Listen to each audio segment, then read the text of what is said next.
Good evening. The sun has set and the Chicago nights come alive. It's time for mystery, intrigue, and just a bit of strangeness as Hexaco Motor Oils presents the Hexaco Mystery Radio Hour, sponsored by Hexaco. I'm Silver Sterling, and join me as we bring you tales from these dark streets and darker alleys in Gunn for Hire.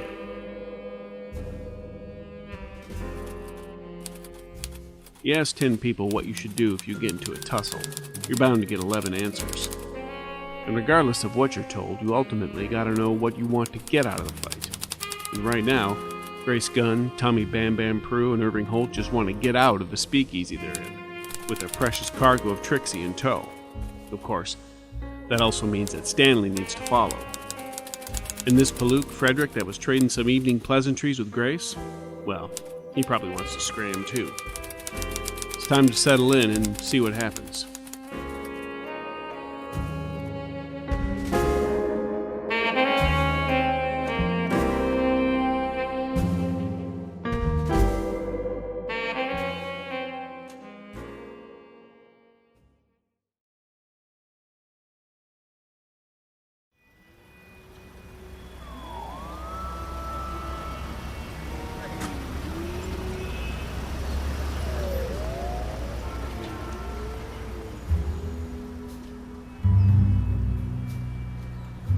Oof, looks like we got ourselves a real mess here, eh, O'Shaughnessy? And then some. Damn speakeasies. Attract nothing but trouble. I don't know. Of course you don't know, you're Irish. Your people live for this stuff. It's like part of your blood. Does that mean your blood is half past the Benini? So, how many did we count? Still counting. Plenty of injured. Some might not make it. The boys are still taking statements. Okay, good. Already heard a few mention some sort of a creature. Moving weird. Claws for hands. Sure they got that right? Not just imagining things? Maybe. But a few people said this thing tussled with a big palook. And? Well, and nothing. Guess the Joe and the thing cleared out before we got here. What about this dame? The one they say was shooting things up. She's gone too. We're trying to get a description, but nobody's really sure. Sure what she looks like? Yeah, I got it. From the sounds of it, she left with that big fella. Some other Joe and a man with a cane. Okay. Yeah, we're trying to get a description, but nobody's really sure. Sure what he looks like? Yeah, I got it. Someone did say, though, the guy with the cane took a picture of the place before they left. A picture? Oh, great. He's probably with the press. Maybe once the photo surfaces, we can use it to track him down. One thing we're not really sure of, though, is these robes. A couple of the dead were wearing them. We don't recognize the symbol on them. Yeah, let's just keep that between you and me for now, Benini. This creature thing is weird enough. I don't need these robes and symbols and things making a wild story even wilder.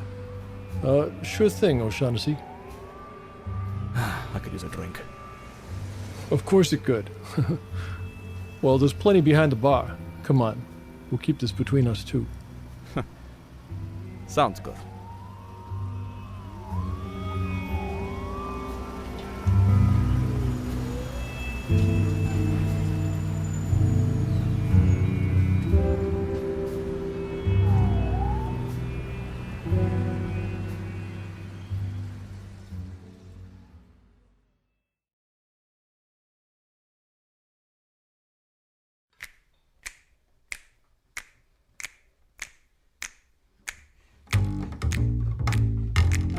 So let's deal out some initiative. Bam Bam, you are going to be first. And Grace, you're actually going to go dead last this time. I'm okay with that. All right, Bam Bam, you are up. So you hear the screams and kind of panic noises coming from beyond the door. Hearing that, Bam Bam's going, his muscles go tense. He closes his eyes and he whispers a prayer to himself. Lord, I am yours. I wear your helmet of salvation. I carry your shield of faith. I buckle the belt of your truth around my waist and wear your breastplate of righteousness. And I'm throwing protection on myself. All right, make that faith roll. All right, so for 2 power points, I'm going to have an additional 2 toughness. Or, sorry, 3 power points. After casting that, if I could still speak, You can.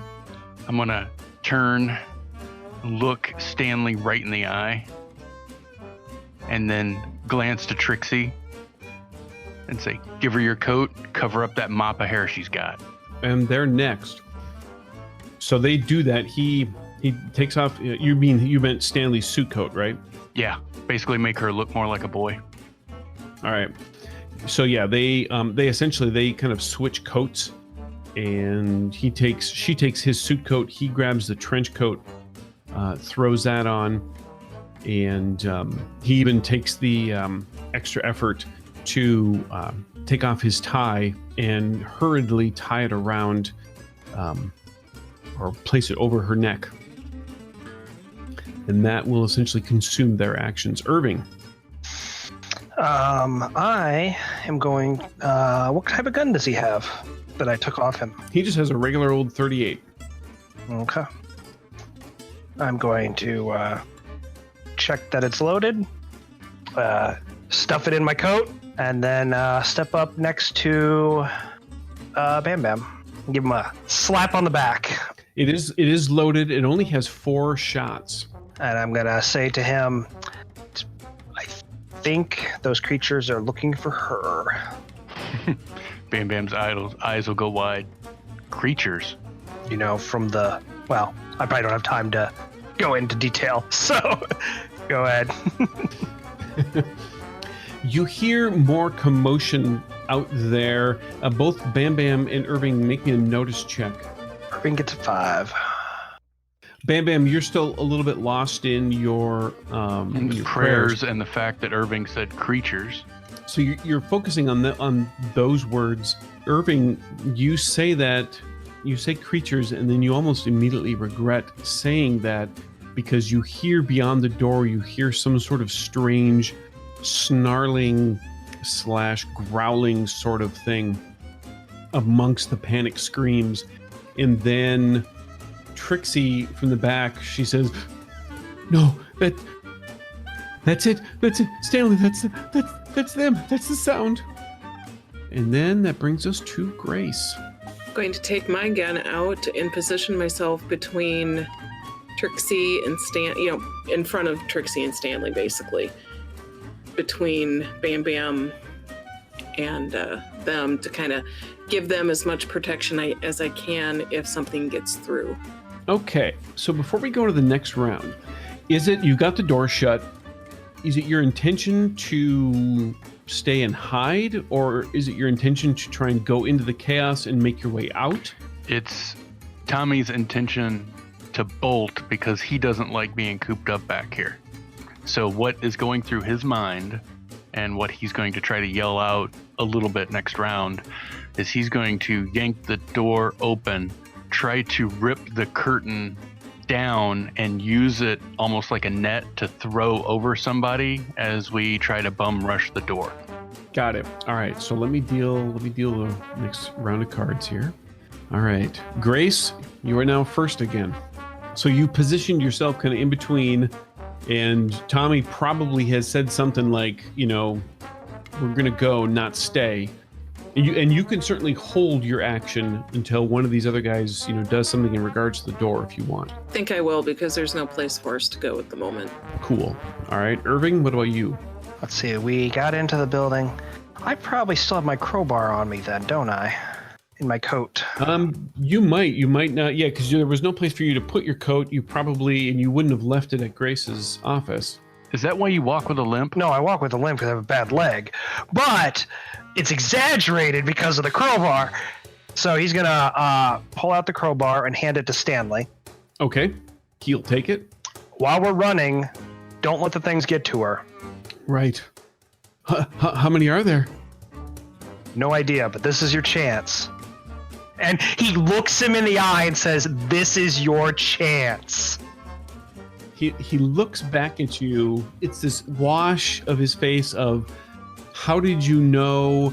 And yeah, right. This is my chance. No, I like yeah better. Yeah. All right, and he kind of really grips the crowbar, and he's like ready to go. And then I'll nod to Bam Bam. All right, Bam Bam. Bam Bam's going to yank open the door. That curtain's going to be pulled taut right there. He's going to reach out, grab the left side and the right side of it, give it a hard yank with all his strength to pull it down, and then move forward. Are you going to do anything with the curtain? He's carrying it with him after he yanks it down. You do not need to make a strength roll because that thing will just cave to you right away. He's going to Toro the first creature that comes at him. Yeah, basically going to use it to try to throw it over the thing's head and blind it. It's not his first bar fight. I would like to use my motion now, or my action, to start shoving Beatrice and Stanley out the door. I will bring out the rear, and just to kind of keep them in between us, hopefully. So, with an urgency saying, we need to get out of here. Nice. Perfect. You start moving and see, Bam Bam, you step out. I am slow, so my pace is only 5. That's okay. My pace is only 4. So you come out to the room area here, and you can all see this as you make your way out. It is definitely a chaotic scene. There is the lights that were hanging from the ceiling. Those that are still lit are swinging. So there is this swaying little pools of light that constantly keep changing. So it's almost like the whole strobe effect when you go to make movies and you have strobe lights, but it's in a much slower thing. You see a number of individuals in here, the patrons as well as others who all seem to be wearing matching uniforms of sorts. Best you can figure it's a robe of some kind. And they're locked in various states of struggle, but there's still plenty of free things moving around here. And then as one lamp slides or sways to one side, you catch sight of something over in this area that looks kind of human, but not quite. You're not sure if it's a trick of the light or the shadows, but something's there, and it moves with this really strange sort of just odd jerky type motion, and it grabs this patron. It almost looks like it starts to kiss the person, but the person begins to scream, and as the light sways back and goes out of sight, you see a couple of sprays of blood.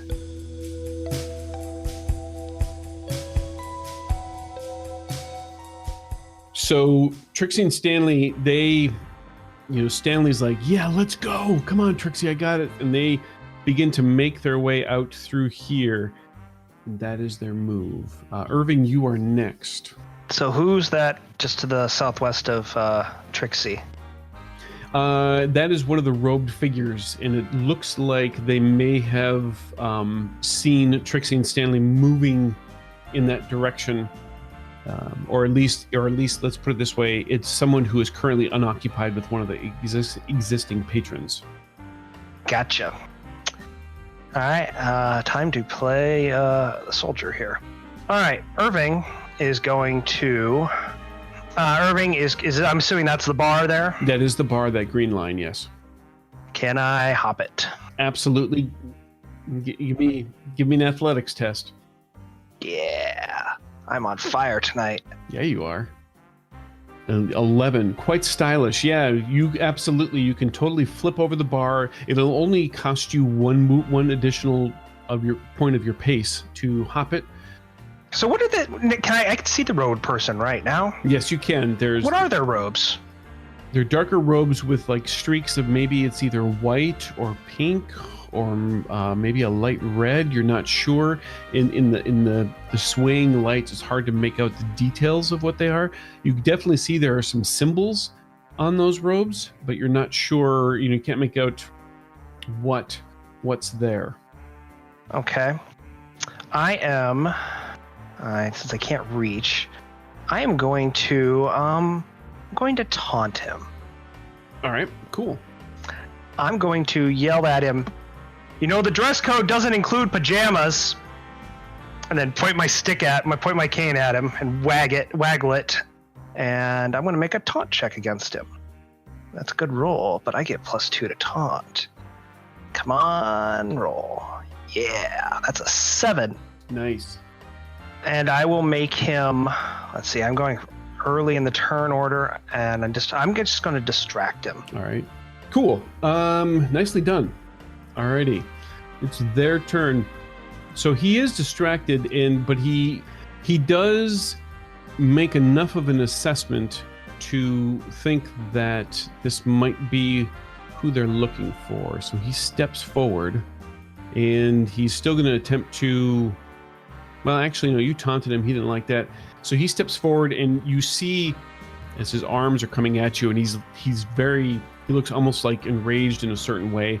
And you get a closer look at his face, Irving, and he has some sort of makeup, whether it's like tattooish markings on his face or what, or they're symbols, you're not sure, because it's partially shadowed as he's screaming, and he's got a blade that he's coming at you with. Is it a dagger? Is it a wavy dagger? It is a curved dagger that he's coming at you with. And he goes whiffing right by you. Yeah, he does. Because, well, actually, he wouldn't have been +2, that would have been +0, because he was making a wild attack. And it just swings and cuts in the air right by you. He got messed up by the shadows because of his distractedness, and completely missed you. And that is what the rest of them do. This one, however, Irving, you can hear this. Bam Bam, you can't. You're not close enough. And Grace, you are not close enough yet either. Irving, you hear in the distance, somewhere in the shadows, deeper in the bar, towards the entrance, you hear this sort of doggish, guttural type of noise, and something spinning, and then like a chair or something kind of tumbling. And then you can hear some rapid steps coming in the general direction of you. Just in the edge of this light, you pick up this faint outline of this shape. It is this human-looking thing. It looks a little misshapen near in its lower half, but its arms appear to be just sort of creepily longer, and its hands almost look like part claw, part hand, part paw of some sort, and its mouth appears to be a little larger, and like its jaw can unhinge or something, and it's bizarrely thin. And it is coming at you, but you do get a good look at it, so make me a fear check. Oh, lovely. And this will be a -2 as well, by the way. Is that spirit? That is spirit. Right now, that's a 3. It's not freeze in the face of danger here. You just spend that, Benny? Help it. All right. Yeah. Right now, it is still a 3. I know. That's exactly what Chris has got going on right here. Can I get him to spend all his bennies? I'm gonna spend another one. Are you? I don't want to freeze. Yeah, this will be the last one, though. No matter what happens. All right. There you go. That's much better. Just when you needed it. All right. Okay. Got a 6. All right, you're good. This thing kind of creeps you out, but it definitely does not make you stop in Does fear. it look like the thing in the photo? No, it does not. It does Okay. not look like the ghoul that you took a picture of. Good, because then I would probably take an even bigger penalty. Go ahead. And let's see, that was mine. So now, Grace, it is your turn. Going to come out of the room. I have a pace of 6, so... Yep, in each square is 1 point worth. Let's see, you might be able to go around the bar. I went around it. I did. You can totally do that. With my gun drawn. I'm going to shoot at the one that Irving taunted and see if I can get rid of him. He's right there. Go for it. 4, it's going to hit. Because he's enough in the light right now. So 4 damage. 4 damage. Now you can Benny to reroll damage if you'd like. All right. There we go. Great use of a Benny. 11 points. That was awesome. Grace, how how would you like to take this cultist out? It was a quick aim, but I'm going to say it hit in the chest, causing spouts of blood and visceral damage. Nice. Yeah, he appears quite surprised by the fact that you nailed him in the chest, and he just kind of stumbles back, and he falls down, and that gives you, it opens up your vision to this creature, whatever that might be, and you catch... Holy crap, what is that thing? And you catch sight of it, and then you also get to make a fear check, which is a spirit roll. Just another day in the office. Nice. Yeah, really. You've seen... I thought that thing didn't show up. It was the same as the other one. You've had uglier clients. And after all I've seen the last couple of days. I feel with a role like that, you need to make some comment in regards to the guy picking you up and comparing him to this. As I'm looking at him, it's like, great, you're not going to buy me a drink too, are you? Ugh. It just kind of hisses a little bit back at you. And that brings us to Bam Bam to fill out this round. Moving through area with an ally, possible? You absolutely can. Or have to go around? Nope, you can move through friendlies, no problem. So I'm going to move up to this thing with the curtain out in front of me and basically toss it over its head as my first action. And as my second, I'll go for a punch where its head was when I tossed the curtain. Excellent. Before you do that, make me a fear check as you close in on it. You're thinking it's somebody just coming after Trixie and Stanley, but as you get closer, you realize exactly what this thing looks like. We'll see how if it shakes you or not. Not even close. You see the almost unnatural way in which this person looks, but it doesn't stop you from your mission, and you come on right up with your curtain, and go ahead and it'd probably be an athletics test, I'm thinking, because you're throwing it, right? Okay, and it's going to be, because it's a multi-action at -2? Correct. Ooh, I don't like that. No, that is is that with the -2? Nope. All right, so it's a 3. All right. You gonna re-benny that? Oh, yes. There we go. Good. Yeah, spend them bennies. Ah! Ooh, that is a 1.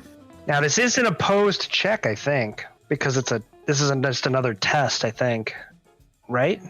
This actually might be a test, so it would be against this creature's, it would probably be against his agility. I'm going to play Heirloom. Ooh, okay. Because this curtain has been at this club for a long, long time. And it's a little stronger than it appears. And a little stiffer from all the smoke and the drink and all of that. So it's a little easier to throw in the way I'm throwing it. All right. That's a pretty good stretch of an heirloom card. This, just to make you feel guilty about this thing eventually getting trashed. Yeah, this is actually probably Vinny's grandmother's converted, shawl or something that was converted into a curtain, and he's kept it in the family. So it came over from the old country. It's been in the family for generations. It's now about to be shredded by something unnatural, and you've trashed it by throwing it over. I'll give you a +1. Because I'm amused as hell as you're using this card that way. So a +1 if I go with my first roll, would that be a 6? -2 for a 4? Yes, that would be a 4. All right, and it's going to be opposed by his agility, which is also a 4. So who... The attacker has to win the opposed roll. Okay, so defender wins the tie. All right. Well, if nothing else, it made him bring his claws up and set him up, hopefully, so that I can land a blow. And this will be at -2. I don't have that figured in currently. So probably didn't hit his parry. It did not, because your 4 would be the final result, right?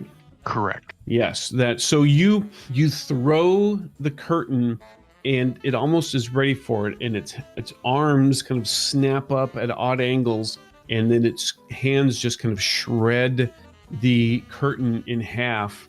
And as its arms splay open, you just followed up with a punch, and it just moved just to the side, and your fist strikes empty air. You hear from the background, "Hey, that was my grandma's." And then we deal a new round. Ooh, and it gets to go first. All right. It takes a moment, and it growls almost as if in like alert. It gives a different sort of growl / bark, and it's all wet and very guttural sounding. But it decides to stand its ground against you, Bam Bam, and it's going to attack you. And I'm assuming your parry is much higher than a 4. My parry is a 6. 6. Yeah, so it comes at you, and it's like leading almost with its open jaw, which at this angle in the shadow almost looks like it's open larger than it should be, and it tries to distract you with its mouth as it comes at you with its claws, but you're batting its attacks away. And that leads us to Grace. He has claws, the creature. It does. Are you counted as armed, Bam Bam? I believe he is counted as armed because he's a fighter. Because there's the unarmed defender rule. No, I am an unarmed defender. Oh, really? You're not? I thought you had like brawler or something. Well, I have brawler. What is it? What is the edge though that makes you not be considered that if you're in a fist fight? Martial arts does, but I don't know if brawler does. Brawler gives me a plus D4 damage and a +1 toughness. And I have on notes underneath fists that brawler adds the D4, and then unarmed defender swayed 109. Brawler edge doesn't make the character's fists natural weapons. It specifically says that. Oh. So he the guy with claws gets a +2 against to his fighting roll. All right. Against Bam Bam. Okay. That was a well done narc. And I felt bad, but it's like I use this rule all the time because I'm the opposite. And since he met my parry, he hits. He doesn't did have hit. to Okay. exceed it. All right. So he does hit you. So let's do some damage here. I'm pretty sure Bam Bam's toughness could take this, no problem. This is going to be bad for him if he does damage. Oh, interesting. All right. So you've got 14 points of damage coming at you. Okay. Oh, wow. My toughness is a 9. 9. So that would be 1 wound. Shaken and 1 wound.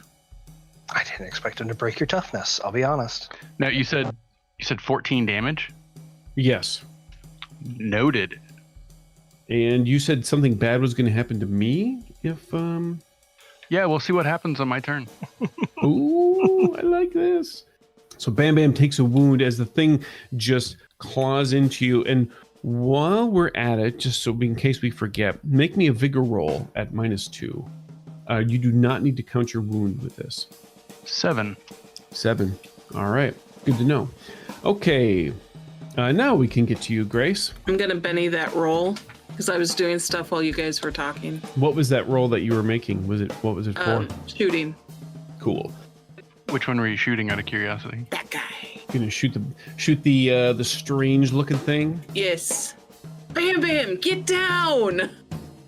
A 5 will hit. Ooh, 8 points of damage. All right.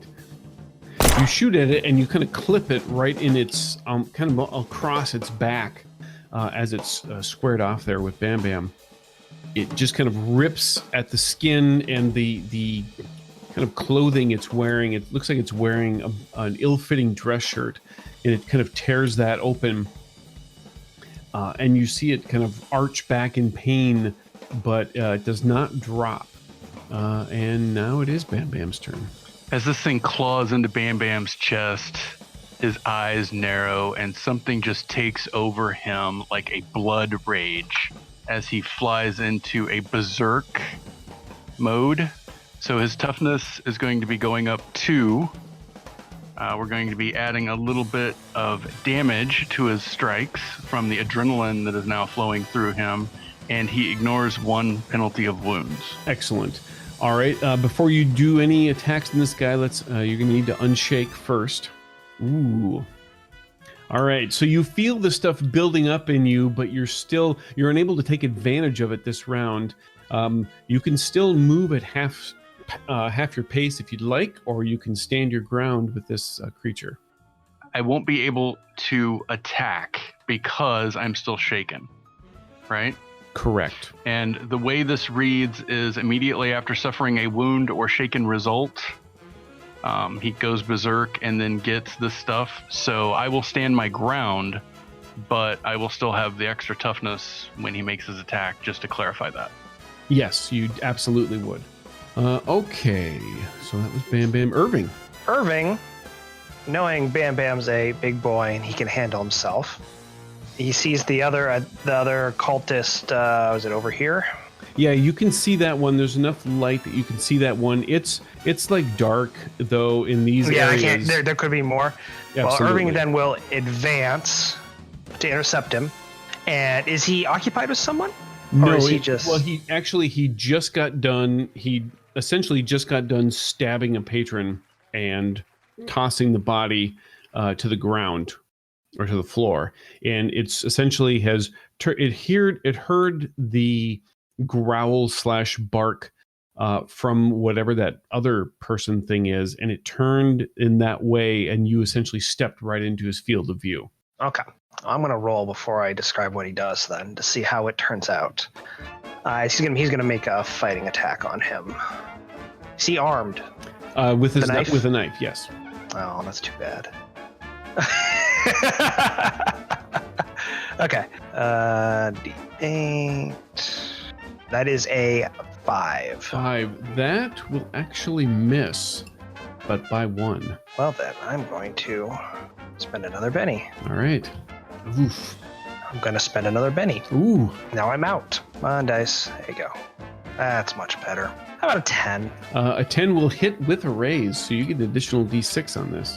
All right, I'll take that. So that's a 13 total. 13. How do we kill this cultist? What happens is Irving spies the other cultist, but in the swinging lights and the rushing crowd that's still kind of pushing around, he sort of bounces off one and spins around him on his good foot, and using the momentum of the spin, he just cracks him upside the head with his cane and sends him tumbling to the side. Nice. Well done. So he's out. So the remaining cultists, they essentially kind of move around and do what they do. You do eventually see Irving, you see one come up through. As the lights continue to rock and sway, you absolutely can still hear the sounds of the cultists in there. All right, Trixie and Stanley decide to beat as much feet as possible. They're going to go around so they don't have that thing attack it. All right, so they essentially go rushing into kind of the shadowed area. Irving, you see Trixie and Stanley go running past you, and a light sways back in the direction, and you see the two of them running, and they don't realize what's in front of them, that they're about to run into a table, and they go smashing into a table, and they stumble to the ground. And they both kind of collapse on the ground, having run into a table in the bar. And that is their action. And we're in a new round, and Irving, you get to go first. So I'm assuming that table is essentially like, right here? Yeah, somewhere around there, yeah. So is there a swinging light like right above it? Absolutely. If there dramatically needs to be one, there totally is. Absolutely. Perfect. So you're saying possibly Irving could jump up, swing on the light, land on the edge of the table, and use it when it flips to smack the bad guy? Yes, you can. Yes, you can. Perfect. That sounds like an athletics. It does. You'd think I'd be better at athletics when I was considering this. But now the deed has already been set. That's very true. So let's make an athletics roll, shall we? All right, Luck, here you go. 4. That's a success. So you absolutely could. You jump up and you grab the light and are able to swing and land on top of the table. And you want to use that then as like a lever to attack with. So yeah, so like it hits the table. I hear it, and I hit the side of the table, the side that's on them. So it snaps it from its base, and the other side just comes up and hits the guy standing next to it. Perfect. Yeah. So make me a fighting roll, and then we'll worry about damage should you hit. All right. Fighting, and he's not unarmed, so it doesn't matter. So D8. Come on. Oh, Well, I get good rolls and I get bad rolls. Yep. All right. So that's a 3. A 3. It does go. I would even probably have given you a +1 because of the bulk of the table, but the cultist saw it and he stepped back just in time as it goes snapping up in front of him. I like the idea. No, I like the idea. Irving plans this out, does it, hits the table, and it just sort of doesn't snap. He just hits it and goes crunch. It's like, ow!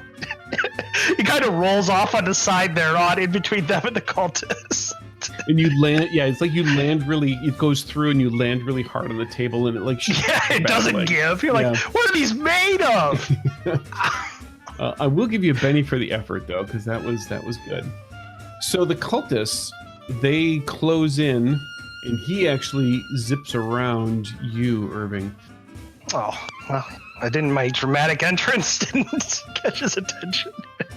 So here's what you see, Irving. They kind of rush around you as you're on the table, and you're turning to try and get around to engage them. And one of the cultists reaching out to grab him. Yeah, one of the cultists just comes up, and Stanley is like trying to get Trixie to stand back up, and he's like, "Come on, we're almost there." And then all of a sudden, he just arcs back in pain as you see a cultist come behind him and just run the dagger right up through his back, and he screams and the crowbar drops from his hand and clatters to the floor. He arcs up like that, and then he looks down at Trixie, who screams. He looks over at you, Irving, and he says, "It was my chance." And then he just collapses to the floor. Poor Stanley. It's dramatic, and it needed to happen, but ow, right in the heart. And the other one, though, is going to attempt to do this. Hopefully that motivated Trixie to pick up that crowbar and whoop the guy's ass. He tries to grab Trixie, who essentially just kind of struggles out of his grip and pushes him away and is not able to get a hold of her. All right, Bam Bam. I am just going to flat out spend a Benny to become unshaken. He looks at you and he can kind of see he sees the veins in your neck are bulging and around your forehead are bulging. He gets this look on his face and this tongue just does this thing where it comes out and it goes and it licks across his lips and his teeth, and he looks very hungry and he decides to lunge at you, and he's going to wild attack. Oh my goodness. All right. I think that'll hit. That'll should hit with a raise. So he gets an additional d6. But your toughness is now a lot. My toughness is now 11. 11. I only do 8 points of damage. And he comes at you and he's just he like grabs your shoulders and tries to get at your neck. And your fist, even though you're still shaking, your fist comes up enough to just kind of push against him so he can't bite you. See, it's just like he's trying to clinch with you. You know how to get out of that, right, Bam Bam? Oh, yeah. I've fought in worse mooks. But because you berserked, we'll also give you a Benny there too, Bam Bam. And that leads us to Trixie. Trixie, indeed, you bet, she does get up off of her feet. She grabs that crowbar, and you just hear her say, "You killed him, you son of a bitch!" And then she swings a crowbar wildly. She gets a 9, and she just wallops this guy right here with the crowbar. Yep. So she gets total of 7 points of damage. So yeah, Trixie just scoops up the crowbar. She yells at him and just goes straight across his face. She doesn't kill him, but she does shake him. And then she continues to run towards the door. But in the darkness, she stumbles once again on another chair this time. Grace, as you're about to do something, and you still can do whatever you want to do, as you're about to do something, you hear something shout from over in this direction, and you turn quickly and look, and you see another cultist, but struggling with him at the time is Fredrich. And it looks like Fredrich is losing. But now it's your action. You're a bastard, Chris. Just saying. But see, here's the point. You could look super cool at the same time. if the dice like you. Otherwise, you look like Irving there, holding his back, laying on top of a table. Well, I'm not going to jump on any tables. All right, what you gonna do? She was going to shoot this bad what's-it thing that's going after Tommy. But seeing others in duress, she turns her gun on the other cultist. I'm probably going to have to move so I don't shoot Fredrich. And I'll take aim at this guy and see what happens. Ooh, that is a 2 is a miss. Unless you want a Benny. My last Benny. Fredrich better be worth it. Oh, he did buy you a drink. Wait, did I even drink my drink? You never got your drink. You left the table. No, you never got it. You didn't. Am I laying on the table that I was sitting at when I came in? The drink's right there. Hold on. We will get to that here. Okay, so that's a 4. But yes, that a 4 will hit. Nice. Grace, so go ahead and do that damage. Jeez. Nicely done. You just step on the side and you're like, Fredrich, duck! And you just crack off a shot square in the forehead and he just drops right back down. Fredrich turns and looks at you. He just has this both surprised and impressed look on his face, and he just, I owe you dinner. Smile and kind of give him a wink and just actively turn my attention back to the what's-it with Tommy. Excellent. Yeah, and there you go, Tommy, your move. You can attempt to unshake first, which is your spirit roll. Unshaken. Excellent. You're good to go. So looking up with this rage and the adrenaline that's coursing through, 2 wild, just pop, going right to him. Are you wild attacking right back? I think he has to. I have to. I'm in berserk mode, but I'm doing a wild 1-2 combo.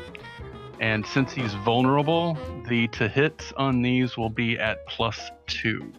Wild attack gives you a +2 also. Yeah, but it's a multi-action, so that's at -2. Nice. So it ends up being a +2 for both. Yeah, you're right. Yeah, so that would be a 6 for the first and a 9 for the second. Both are hits. The second one is a hit with a raise.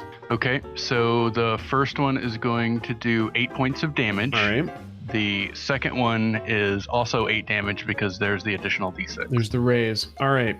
So your first shot, boom, just catches him square in his wide open jaw, and you see it kind of shift slightly to the side.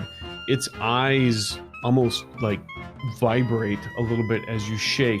Your second punch takes it down, or at least knocks it, unconscious. I don't know if you necessarily could kill it with a punch if you're not punching his heart out or something. But how do you hit him to knock him down? Yeah, so the first one hits him in the jaw and kind of sets his head spinning a little bit. And then I follow up with a hard punch to like the solar plexus, just to catch him off his feet, and he stumbles down to one knee and off to the side. And as it inhales to try and like catch its breath as you knock the wind out of it, you hear it just kind of, but it does it it inhales in a way that almost sounds like souls screaming. All right, new round. You guys might be able to get out of here this round. And Bam Bam, you get to go first. Well, let's see how crazy Bam Bam is right now. Here comes a smarts roll at -2 to try to shake the berserk. So the closest cultist, well, this guy, is he just knocked down, or is he unmoving? The guy I just solar plexus punched. Oh yeah, he is knocked down. He's not. He's not moving. He might be twitching slightly, but he doesn't appear to be a threat of any nature. Okay, so the closest cultist, Bam Bam doesn't even look down as that thing fell to the side and just storms forward to the next cultist and does another wild swing. So that's a 9 to hit. That is not with a raise, but it's close. Oh. So that'll be 5 damage. 5 damage. He was shaken, and that is enough to knock him out. So he's just like, because that was the one that Trixie had hit with the crowbar, and he was just getting back to his feet, and you essentially just come right up to him and underneath his jaw and just basically pick him up and put him right back on his ass. Nice. Grace. I'm going to be going around Fredrich, motioning for him to follow. It's a figure nice enough person. Get him out of there as well. And I'm going to level one more shot. Is there rules about firing while in melee here? Yes, the target is actually his parry if she's in melee. You might want to shoot and then move. You could shoot, from right where you're at and then move. Because he can like push the gun out of the way and stuff. Yeah, that's the reasoning behind that. There you go. Yeah, because you can either move or shoot or move. It doesn't really, whatever works best for you. Nice. Oh, well, doesn't look like it would have mattered. Last name's Gunn for a reason, I see. Clearly. You know it, Bam Bam. Mm-hmm. That 11 is a hit with a raise, so you got him. Bam! I don't know. Is that a little overkill? 21? I don't know. No, I think it's about right. I think you nailed it dead on. I think she's just trying to impress Fredrich. Those were her two best rolls of the night. You blow this guy away, and he was about to do something to Irving, but you blow this guy away. You move forward like you said you were, and you motion for Fredrich to come, follow you, and you see him like he was making to pick up a chair to like follow up on this guy, and then he just looks at what you did, and he looks at his chair, and he just like throws the chair and starts following you out of there. Let's get the heck out of Dodge. I like the idea that Grace, she sees Bam Bam's handling that creature and Frederick's in trouble. She looks over Fredrich, just lifts a hand, shoots, and a guy drops. Turns after making sure he's okay, just sees this guy over Irving. Boom, he's down. And it's like, come on. Just walks off. It's like shooting ghouls in a bucket. As he's following you as you race towards the door, he's like, okay, 2 dinners. The other cultists are occupied. That thing is occupied. Oh, Irving. Go ahead and do your action here. So Irving, seeing his gin next to him, finally delivered, is going to pick it up and take a shot, roll off the table, and scoot in front of her to see the way's clear. All right, make me an athletics check. All right. Am I going to fall off the table? You're not going to fall off the table. I'm going to fall off. I'm going to trip or something. You do stumble. In your stumbling, you do essentially clear the remainder of the path for her. And it wasn't a crit fail, so you don't take any like bumps or bruises or anything. You are able to ungracefully clear the path. Trixie then essentially runs out the door, and the rest of you are able to... No, wait! Oh! I didn't want her to go first. That would be the... No! What if they're all waiting out there for her? She doesn't listen to you, and she's more panicked, and she just goes running out there. Okay, so the 4 of you, because now Fredrich is also with you, you scramble towards the open doorway after Trixie, hoping you're not too late.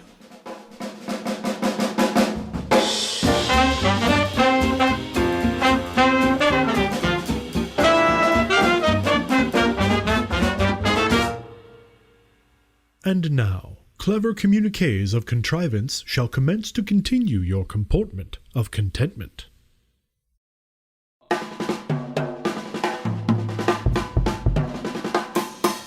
Well, good listener, we know you're a fan of mystery, intrigue, and excitement, otherwise you wouldn't be here.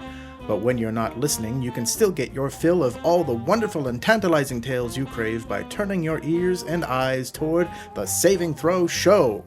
Yes, the Saving Throw Show provides you with programs to stagger your imagination.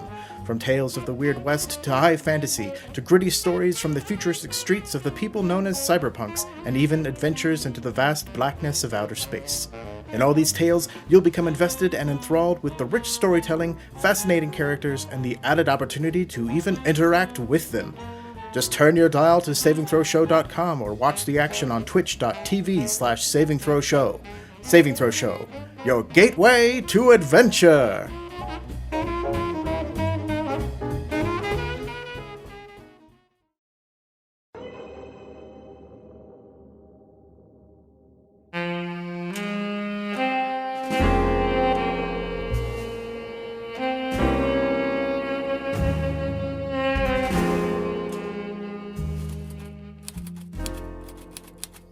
Well, there's leaving the party, and then there's leaving the party.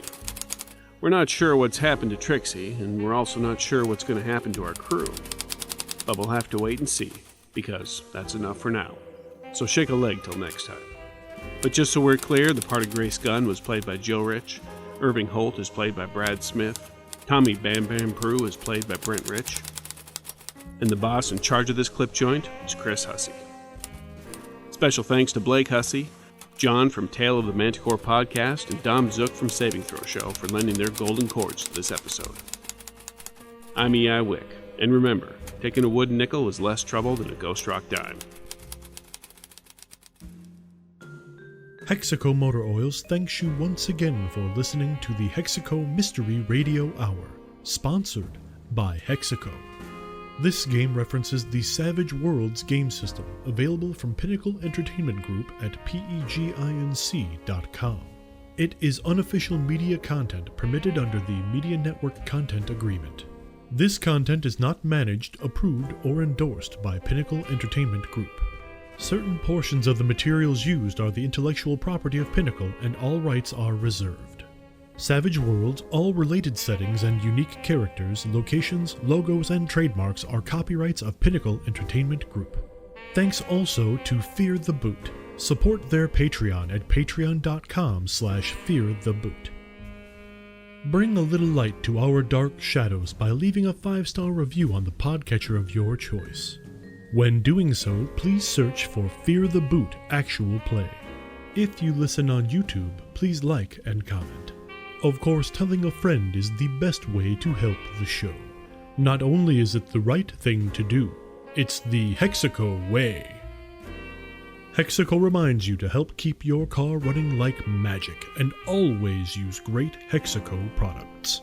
I'm Silver Sterling, and until next time, remember to keep one eye on the shadows.